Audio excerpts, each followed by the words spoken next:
Hello and welcome to Die Hard 90th. My name is Juju. Welcome to another show. I haven't made a video in a while. Sorry for that.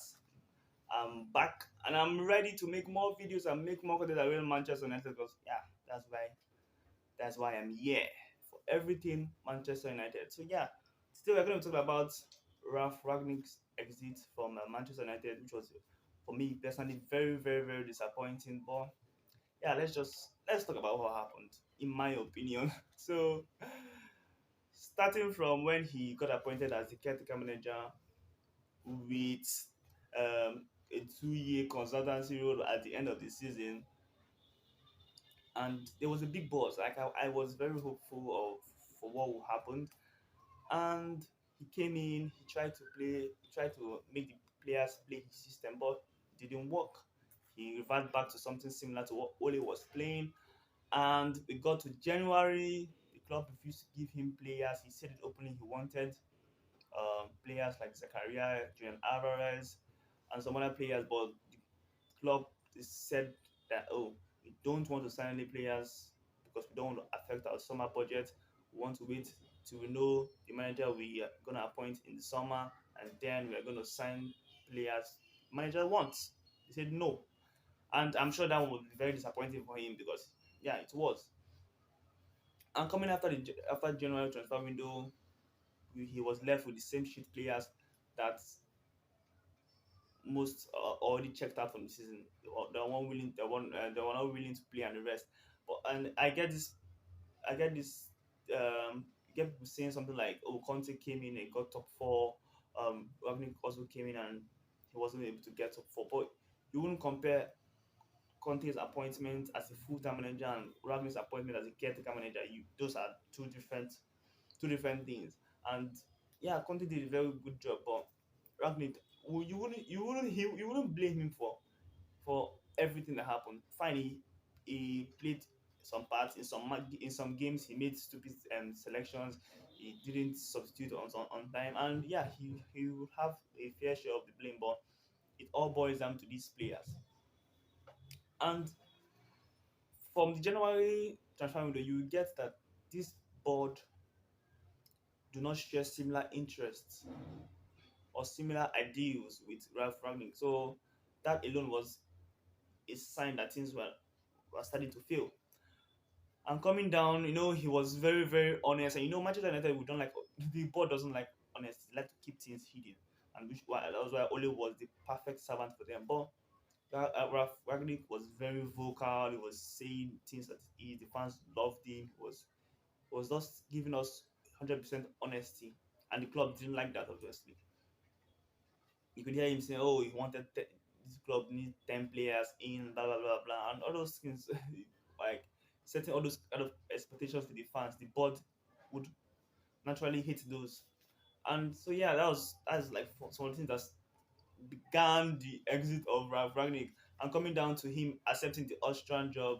That's like the perfect reason for him to get sacked. Oh, you cannot combine the two jobs. Like, you cannot be a consultant to Manchester United. It's a big club. Blah blah. Meanwhile, as per rumors, it's a 6 hour per week job. How many games does the Austrian team play per year? How many hours is he spending being a consultant to the club? It would have worked perfectly, and he himself said it that I can do these jobs together. And I'm sure before accepting the Austrian job, he would have met the club and be like, "Oh, I want to accept this Austrian job, and I feel like I can do the two jobs together." And the club will be like, "Oh yeah, go on, you can accept it." And then boom, we feel you cannot. We feel you should concentrate on the Austrian job, so that's why I'm going to sack you. That's things like that. And I guess when Ten Hag was asked in the press conference about Ragnick, he was like, that was the club decision, so he doesn't know anything about that." So I guess there's a clash there where you think, oh, Ten Hag is an obsessive manager. He wants things done and done his way. Ragnick also would also like to have like a good percentage of this of authority as in getting players and signing players, and those two together would definitely cannot work together. But all in all, he's gone. But for real, I'm going to be very thankful for Ragnick for the honesty. It was a breath of fresh air. You know, when you listen to the press conference of Ole, he doesn't talk anything about tactics, doesn't say anything, just guiding the players. Players are babies that he pampers all around. But Ragnick came out, says it as it is. You know, tell the fans the truth. And that was a very big um, relief for the fans.